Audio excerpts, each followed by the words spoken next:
Лондон BBC, саламатсыздарбы. Элер алчыны спорт жаңылыктары менен тааныштырып, Гүлнара Касманбетова. 20 мамлекет Түндүк Кореянын атомдук программасына каршы санкцияларды таасирдүү кылууга чечкиндүү киришти. Бирок Кытай макулдашууга катышкан жок. Гонконг соту активист Джошуа Вонгду 3 ай абакка кести. Бул анын 14-жылдагы демократиячыл жүрүштөргө байланыштуу алган экинчи абак мөөнөтү. Жаңы жылдын келиши менен машыга баштайм деп вада кылдыңызбы? BBC'ден Сингапурдагы карыялардын машыгуусун көрүңүз. Эмки айда Түштүк Кореяда өтчү Олимп оюндарына Түштүк менен Түндүк Кореялар хоккей боюнча аялдар командасын биргелешип түзүүгө макулдашты. Панмунжон айылында жолуккан расмийлер Түштүк жана Түндүктүн спортчулары Олимпиаданын ачуу земине чогуу бир желек көтөрүп кирүүгө макулдашкан. Түндүк Кореянын өзөктүк программасын талкуулоо боюнча Канада өлкөсүндө өткөн жыйын мыйзамсыз. Андыктан ал маселенин чечилишин тескерисинче татаалдатат, деп билдирди Кытай. Түндүк Кореянын буунун санкцияларынан качуусуна бөгөт коюуга макулдашылган 12 өлкө катышкан жыйынга Кытай чакырылган эмес. Жабык клубтун мүчөлөрү чогулушууда.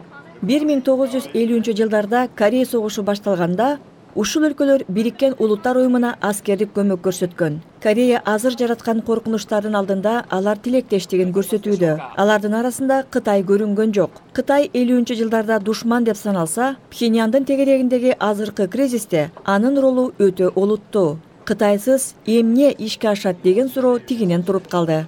Түндүк жана Түштүк Кореялар ортосундагы соңку сүйлөшүүлөр чыңалууну кичине жеңилдетти. АКШ болсо өз позициясын бекем кармоодо. Түндүк Кореяны өзөктүк программасынан баш тарттыруу келечекте боло турган сүйлөшүүлөрдүн эч өзгөргүч жана негизги темасы болот. Бул жерге келген бардык өлкөлөрдүн максаты да ошол. Дагы айта кетейин, Түндүк Корея биздин максатыбызга жана ынтымагыбызга жол тогула албайт. Түндүк Корея Түштүктүн сүйлөшүү сунуштарын кабыл албай келип, Олимпия оюндарынын башында гана кичине жибиди.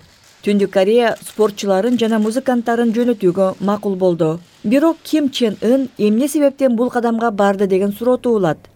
Ал мунай заттарды ташыган кемелерге тыюу салуу сыяктуу санкциялардын катаалдашын токтотууну көздөгөн. Түштүк Корея соңку сүйлөшүүлөрдү абдан маанилүү биринчи кадам болду деп сыпаттады.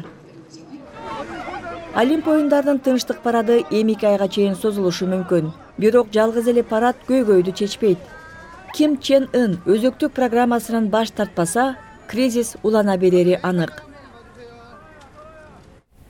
Гонконгдо демократ активист Джошуа Вонг 14-жылы басып аттуу жүрүштөрү учурунда нааразылык акциялар лагерин жоюуга тоскоолдук кылган үчүн 3 ай абакка кесилди. Ал нааразылыктарга катышкан үчүн ушуну менен экинчи жолу камалды. Адвокаттары бул чечимге каршы арызданмай болду. Сотко чейин BBC менен маегинде Джошуа Вонг демократия үчүн түрмөгө түшүүгө даяр экенин айткан. 2014-жыл Гонконг шаары. Миңдеген кишилер өлкөдө демократиянын көбүрөөк болушун талап кылып, нааразылык акциясына чыгышкан. Джошуа Вонг каршылык акциясын жетектеген лидер студент. Ал Бейжиңдин кыжырына тийген демонстрацияларды уюштурууга жардам берген. Ал буга чейин мыйзамсыз жыйындарга катышкан үчүн кармалып, күрөө төлөп жатып кутулуп чыккан эле. Бүгүн ал кайрадан соттолуп, 3 айга түрмөгө кесилди. Сот кол чатырча көтөрүп чыккан. Элдин нааразылык акциясын таркатууга жол тогулган Джошуа үчүн бул туура жаза болгонун айтты. BBC анын соту болоордун алдында Джошуа менен сүйлөштү. Эч ким түрмөгө отургусу келбейт, бирок Кытайдагы активисттер тарткан жазага салыштырмалуу мен алып жаткан жаза жеңил эле деп ойлойм. Мен 2017-жылдагы Гонконгду жарым-жартылай демократиялуу шаардан жарым-жартылай авторитардык шаарга айланып бара жаткан кала деп мүнөздөйм. Ал эми 2018-жыл жаңы куугунтуктоолор менен башталып жатат. Биз үчүн катаалыраак жыл болот өңдүү. Бирок бул окуялар өз кезегинде соттордун көз карандысыздыгы жөнүндөгү талкууларга жем таштады. Ушул айда эле 50ден ашуун активисттердин үстүнөн сот болду. Сынчылар саясий атаандаштары криминалдашып жатканын айтып жаткан чакта өкмөт мыйзам бардыгы үчүн бизде иштеп жатканын жүйө келтирүүдө. Сез көрүп жаткан BBC эмегөндөн башка кабарлары. AQSh-нын чалгындоо кызматынын мурдагы өкүлү жашыруун маалыматты мыйзамсыз түрдө алып калган деген айып менен камакка алынды. AQSh атуулдугун алган Джерри Чун Син Ли чалгындоо кызматында 13 жыл кызмат өтөгөн. Ал Нью-Йорктун JFK аэропортунда кармалган. Ал чалгындоо кызматынын Кытайдагы операциясы токтоп калышына байланыштуу кармалды деген жоромол бар. Дональд Трамп медициналык психологиялык текшерүүдөн таза өтүп, ден соолугу бекем экени аныкталганын Ак үйдүн дарыгери билдирди. Бирок доктор Ronny Jackson'дын айтымында, Трамп диета кармап, майды азыраак жеп, көбүрөөк кыймылдашы керек. 71 жаштагы президент өткөн жумада 3 саатка созулган текшерүүдөн өткөн. Эгемендикти жактагандар көпчүлүктү түзгөн Каталониянын парламенти солчул сепаратист Роджер Торрентти төрага кылып дайындады. Эгерде аймактын мурунку лидери Карлес Пучдемон Бельгияда бозгунчулукта жатып Каталонияны башкарууга аракет кылса, Мадрид Каталонияны өз көзөмөлүнө алат деп эскертти Испаниянын премьер-министри Мариано Рахой.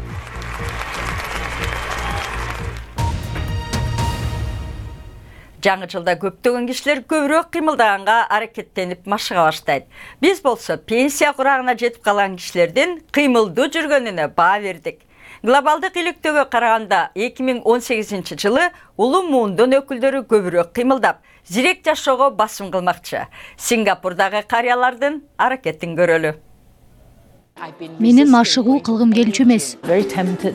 Мен эч кыймылдабай тынч жашоо жашагым келчү. Бул карыялардын машыгууларга көз карашы эм өзгөрдү. Бул атайын карыя тургундарды кабыл алган машыгуу жайы. Алар бул жерге келип, жыл өткөн сайын денесинин күчүнө жана ийкемдүүлүгүнө көз салып турушат.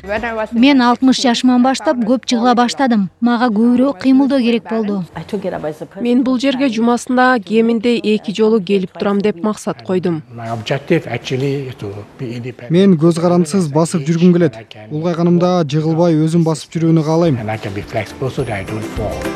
Аларды атайын тренер машыктырат. Жабдыктар атайын алардын булчуң жана муундарына ылайыкташкан. Карыялар ар түрдүү бий үйрөткөн сабактарга да катышат. Мага бийлеген жагат. Мурда эч кыймылдачу эмесмин. Өзүмдү жакшы сезе баштадым. Компьютерден өзүңдүн канча кыймылдап, канчалык жылыш жасаганыңды көрсөң болот.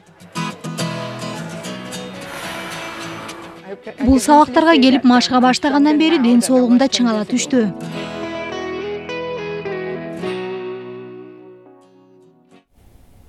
Спорт. Манчестер Юнайтед менеджери Жозе Мourinho менен жаңы келишим түзгөнү калды. Португалиялык менеджердин азыркы келишими 19-жылы бүттөт. Жаңы контракт боюнча ал клуб менен 21-жылга чейин иштешүүсү күтүлөт. Бразилиялык дүйнөлүк чемпион Рональдинho футболдон кетти. Ал 2015 жылдан бери оюндарга катышкан эмес. 37 жаштагы футболчу 2002 жылкы дүйнөлүк чемпионаттын легендарлуу мүчөлөрүнүн бири болгон. 2006 жылы Чемпиондор лигасында Барселона үчүн ойноп жеңишке жеткен. 2005 жылы алтын гол сыйлыгын алган. Рональдинho карьерасын Бразилде баштап, кийин Парис Сен-Жерменге өткөн. Теннис. Биринчи ракетка Рафаэль Надаль аргентиналык Леонардо Майерди жеңип, Австралия ачык чемпионатынын 3-чү раундуна чыкты. Мельбурн шаарында өткөн оюнда испаниялык оюнчу дүйнөлүк рангда 52-чи орунда турган Леонардону 2 саат 38 мүнөттө жеңди. Эми Надаль боснялык Дамир Жумбур менен беттешет. Азыр болсо Мексиканын чыгышындагы деңиздин түбүндө табылган үңкүрлөрдү көрөлү. Бул дүйнөдөгү эң эри үңкүр системасы деп болжонууда. Суу алдында калган узундугу 347 километр үңкүрлөр Юкатан жарым аралында, жер алдындагы каналдарда бир нече айга созулган изилдөөдө табылды. Бул аймак байыркы майя цивилизациясынын чурдону деп саналат. Жаңы табылга майялардын маданияты жөнүндө маалыматты толуктайт. Ысык көлдүн түбүндөгү байыркы шаарлар дыкат изилдөөгө алынды беле. Жаңылыкты алып барган Гүлнара Касманбетова, саламатта калыңыздар.